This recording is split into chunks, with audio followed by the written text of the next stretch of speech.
This is the Moonlight Graham Show, a freewheeling conversation with the role players, the underdogs, and guys with flat-out great stories in sports. Hello and welcome back to the Moonlight Graham Show. Once again, I'm your host, Tim Flattery, and I am flying solo on the podcast today because pitchers and catchers are reporting spring training is back, baseball is back, and I wanted to do an episode on how to save baseball. So I put together a list of my top 10 things that I think baseball needs to do to continue to grow the game, to popularize the game. I'd love to hear your thoughts as well. So make sure to share your thoughts with us on social media. Of course, you can follow us on Twitter, Instagram, Facebook, YouTube. Share with us your thoughts on what we can do to save the great game of baseball. I hope you enjoy this episode, and I hope your favorite baseball team comes in second place to the World Series champion Minnesota Twins here in 2021.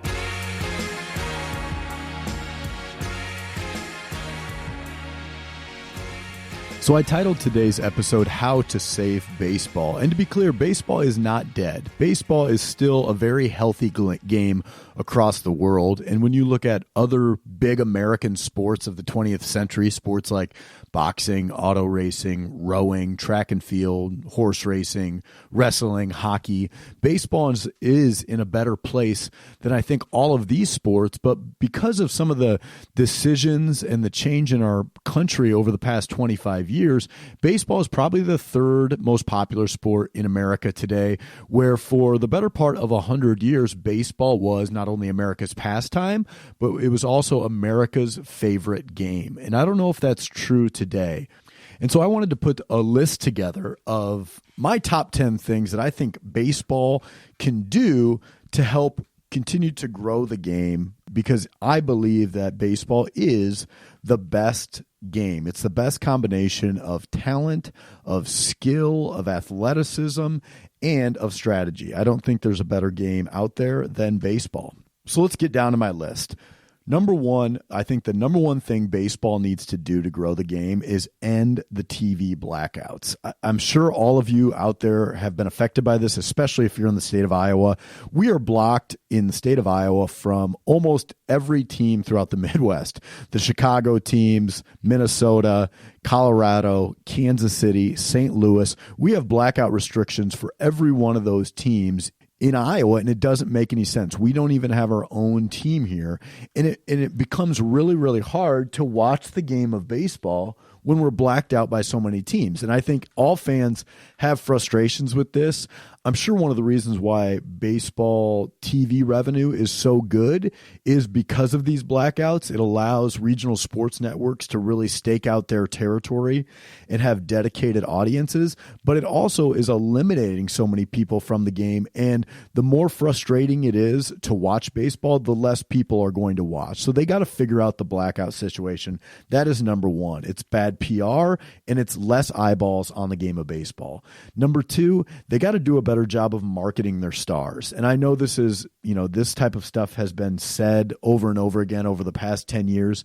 The NBA, the NFL, they do a better job of marketing their stars than baseball does. Baseball has actually done a pretty good job over the last couple of years of doing this. They're getting better, but they're still not there. They really need to lean in to the Fernando Tatis Jr.'s, the Mike Trouts, the Trevor Bauers of the world, and make those guys household names. And I actually think the baseball stars have done a pretty good job of doing this on their own over social media. If you're following baseball Twitter and you're seeing Marcus Stroman or Trevor Bauer or some of these guys online, they all have pretty good followings and pretty good personalities. And so the stars are doing it themselves because baseball hasn't been able to do it for them. And I think there needs to be a combined effort there. And going along with that, my number 3 point is baseball needs to embrace all of the controversy.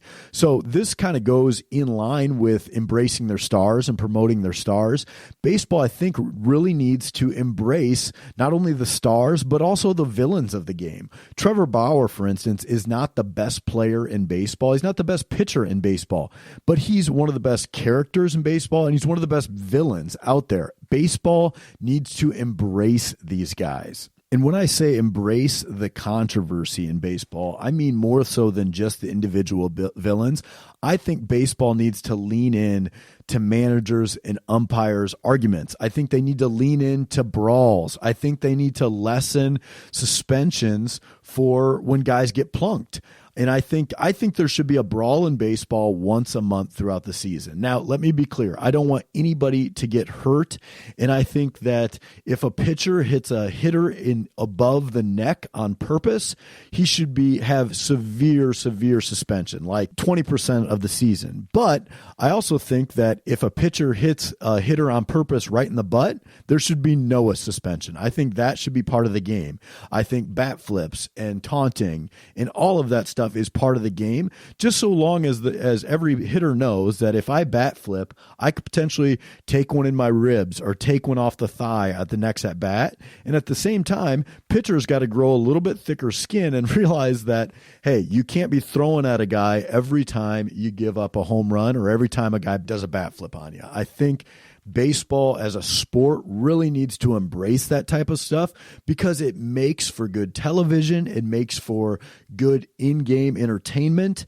And baseball has been trying to erase all of that stuff in the game. I think they need to lean into it more, and it would draw a lot more interest in the game. And speaking of drawing interest in the game, the fourth thing on my list is a documentary series. So if you've been watching Netflix or Amazon Prime or Hard Knocks on HBO, these sports documentary series are really compelling. And I cannot believe that baseball hasn't done this yet. Baseball, each and every season, needs to have at least one minor league team that is followed through the entire season by a documentary crew. They need to have this for at least one team in spring training and maybe one team for the first half of the baseball season and another team for the second half of the baseball season. This is a no-brainer to me. Those documentary series are really compelling. They give you a peek behind the curtains of sports teams, and I think it would be really fun for fans to take a look at what life is like in the minor leagues, what life is like in spring training, and what life is like for these major league players. I think that has to happen. Number 5 on my list, low ticket prices. So I know baseball owners, they make the majority of their money off TV revenue and off attendance. But baseball should always be a game where a family of 4 can go to a baseball game for under $100. There should be a section or two in every stadium with $10 to $20 seats. If a family of 4 cannot go to a game for under $100, just ticket wise, I'm not talking about concessions, then baseball has got something wrong. It needs to be accessible, and every stadium needs to have both premium seating and also a bunch of seating for just the regular everyday American that wants to go to 20 to 30 baseball games a season. Baseball can never take that away. Number 6 on my list, this goes back to kind of my embracing the controversy. I think baseball needs to get rid of all replay that doesn't involve fair or foul and home runs. So I don't think robot umps are going to be drawing people into the game. I don't think anybody outside of the game of baseball really cares about robot umps. And I also don't think the out safe calls at first base or stolen bases to second or third base, I don't think that matters at all. All it does is slow the game down and make the game even more boring. Get rid of all of that. Fair or foul down the lines, home run, not home run. Take 30 seconds to replay that, run it through the New York booth, send back a thumbs up or a thumbs down to the umpires on the field, and move on with the game. Everything else, go back to the umpires on the field. We don't need to delay the game any longer. It is so boring. It hasn't worked. Instant replay has been a massive failure in every sport. Number 7 on my list, I think every Major League Baseball team should have an in-stadium betting casino where fans can go in there like a sports book and live bet every situation that happens in the game. Live bet every pitch, every batter, every inning, all of that stuff. There should be a location in the stadium. And maybe it's that premium seating section. Maybe it's a whole nother walled off sports book. I don't know what it looks like, but I think baseball needs to embrace that type of stuff for the fans. Now, you might say, well, aren't you the same guy that says Pete Rose should be banned for life for baseball, for betting on baseball? And yes, I am that guy. And the reason for that is if baseball players, baseball managers, baseball front offices are betting on the game, all of a sudden there is no integrity in the game. The game becomes like professional wrestling where there are guys within the game that have the outcome already decided. And I know there's a fine line here, but for fans, especially in the stadium, I think baseball can do a better job of embracing that, and it could make the game even more compelling for the audience. I'm not a sports bettor myself, but I know how popular that is, and baseball, I think, needs to go that route and be one of the leaders in that. Number 8, new ownership. So the baseball ownership has been very stale for a lot of years. I think they need new blood in the ownership circle. They need savvy entrepreneurs like your Mark Cubans, your Steve Baumlers, guys like that in the ownership of the Major League Baseball to shake the game up a little bit and to make some of these innovations that are necessary happen a little bit sooner. Number 9, and this one is a little bit more out there because it doesn't have to do with the in-game product or Major League Baseball in general, but I think Major League Baseball needs to do some type of barnstorming tour. Back in the day, there were a lot of barnstorming baseball teams. Baseball teams, all-star teams that would go around the country and play exhibitions in local small towns, and it was a lot of fun. And even after spring training, Major League teams would barnstorm their way back to their hometown before the regular season started. This was a big part of baseball. It was a big part of Americana for much of the 20th century. I think baseball needs to try to bring some of this back. And what I have in mind for this is Major League Baseball sponsoring and hosting, maybe in 100 different cities across America or smaller towns, whatever it might be, home run derbies and fastest pitch contests. And I don't mean bringing in Major League Baseball stars. Maybe they could, Major League Baseball stars, to be a part of it. But what I think would be cool is for these home run derbies and for these fast pitch contests, have maybe a $5,000 prize for the derby and for the fastest pitch for the local people that win those events. And so what I see these events as ways for people in the community to come out and show off their baseball skills. This is the opportunity for the slow pitch softball legends, for the ex-college baseball players, for the current high school baseball players to put their talents on display in front of the entire town, in front of the entire city, and potentially catch the eye of Major League Baseball scouts, potentially win $5,000 in the process, and really help grow the local interest in the game of baseball, and do this year after year after year in almost as many cities and as many towns as you can across baseball. I think baseball has done a really good job with the RBI program, and they need to continue to invest in inner city baseball programs to get more African-American kids to play the game of baseball. But baseball also needs to do this in every city, in every town across America. And this leads into my final point of baseball becoming hyper-local. Now, I know this is a little bit of a contradiction because baseball has recently cut like 40 low-level minor league teams out from the affiliated system. And frankly, this probably needed to happen. One of the issues with baseball for a lot of years now is a player would get drafted, in the top 10 or in the first round, and you wouldn't hear from him again for another 3-4 years as he works his way up through the minor leagues. I mean, guys, if you were looking at it before the realignment this year, there were 6 levels of minor league baseball. You had rookie ball, you had short season, low A, high A, Double A, Triple A, not even mentioning the Arizona Fall League, and then there's Winter Ball. There's just so many levels of minor league baseball, and many of these teams are not making money. They're failing minor league baseball franchises, and that model just was unsustainable. We don't need Major League Baseball to be subsidizing all of these minor league teams. And a lot of people will say, well, these minor league teams have been around for 100 and some years. We've had professional baseball in our town for 100 and some years. Well, yeah, that is true. But for the majority of that 100 years, those professional teams, and I'm using air quotes here, were made up of local players. And so you'd have like a Class D or a Class C minor league team in the 1940s that had, 6, 7, 10 guys from the local town and then 1 to 2 prospects on those teams. Now, for instance, if you take the Clinton Lumber Kings over in Clinton, Iowa, which were a part of this realignment, they are no longer going to be an affiliated team. They had no local players on that team. It was just 30 guys on a roster or whatever the number was. Maybe one of those guys might make it to the major league someday, but the rest of those 29 guys, they're not major league prospects. That's low A. And so I hope towns like Clinton, Iowa, and the other 40 towns that had their minor league teams affiliation stripped from them, I hope there still can be baseball in those towns. I hope those teams become like a college summer league or an independent professional league team. I hope that's the case. I hope the business model works for them. But let's be honest here. The death of baseball in a town like Clinton, Iowa isn't because the professional team got taken away.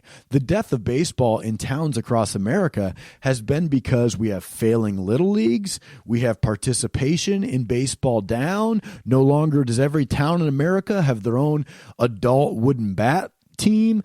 That has really marked the death of baseball, not because Major League Baseball said we need to stop subsidizing 40 to 50 other franchises. And so the solution for that, I think, is twofold. Number one, it's going to take baseball fans like you and me to continue to invest in the local Little League programs, to continue to invest in baseball in your town. If you're not playing Little League baseball in your town, you are part of the problem. I look at my hometown of Fort Dodge, Iowa, and over the past 25 years, the population in Fort Dodge has dropped by about 1,800 people. So there's been about a 6% drop in population over the last 25 years. During that same amount of time, the participation in Little League baseball and in high school baseball has dropped by about 70 to 80%. And if baseball fans want that trend to stop, then baseball fans have to be part of the solution as well. And they need to do that hand in hand with Major League Baseball, because I think Major League Baseball has done a great job of investing in growing the game globally. They've done a great job over the last maybe 10 or 15 years of growing the RBI program in inner cities, and they need to make the same type of investment, and baseball fans, along with Major League Baseball, need to do as well, investing in local Little League programs, investing in local high school programs, and of course, I think there is a spot for like Perfect Game Baseball and PBR Baseball and those scouting services. They're doing a good job of growing the game as well, but those type of programs cannot be a replacement for our local Little Leagues, our local American Legions, our local high school teams. And that's not just on Major League Baseball. That's on local parents. That's on local kids. That's on local businesses that want to invest locally in the community. And for baseball to continue to grow here in America, that has to happen. Baseball, of course, continues to grow overseas. In Europe, it's booming. In the Asian countries, it continues to boom. It's hugely popular over there. Of course, throughout the Caribbean and through Latin America, baseball is very, very strong sport. But for baseball to continue to grow organically in America, I think it needs to follow those 10 things that I just laid out. Of course, it's still a great popular game for fans to go to. If you look at it, the Los Angeles Dodgers are still drawing close to 50,000 fans a night. Even the lowest attended Major League Baseball game is still getting, 15, 16,000 fans 81 times a year, 162 times a year on home and away games. That's pretty remarkable, people. Baseball is still a very, very, very popular sport. It's still a great game to go to as a fan. It's a great game to play as a player, but baseball needs to make changes, and baseball fans need to be part of that change as well. So share with me your thoughts, your ideas as well, because I care about the game. If you care about the game, I'd love to hear your thoughts as well. Have a great week, Moonlighters. Hey guys, thanks once again to listening to today's episode of the Moonlight Graham Show. And even though I do most of the interviews here on the podcast, there is a ton of work that happens behind the scenes that you guys don't see that make each episode possible. So I got to give a shout out to the Moonlight Graham Show team. First of all, Brian Sandvig, our producer. Brian does all of the post-production work. And in real life, he's not just a podcast producer, he's also a real estate agent. So if you're looking to buy or sell a home down in the Kansas or Missouri areas, give Brian Sandvig a call. Next guy on that list is Brendan Gargano. Brendan does all of our design and artwork here on the podcast. He's one of the most talented artists I've ever met, and I love all of his work. If you need any help on the design side with logos or anything like that, give Brendan Gargano a call. The next guy on that list is Andy Flattery, my older brother. Andy, of course, has done some of the interviews here on the podcast. He also is a certified financial planner. He owns a business called Simple Wealth Planning. If you need any help in that area, check Andy Flattery out. And then, of course, the trusty co-host Tom Griffin and my younger brother Neil Flattery. Those guys are just busy being husbands, being fathers, they're family men, but also they do a ton of work here on the show. So thanks again for listening. We really appreciate you guys subscribing and supporting the Moonlight Graham Show.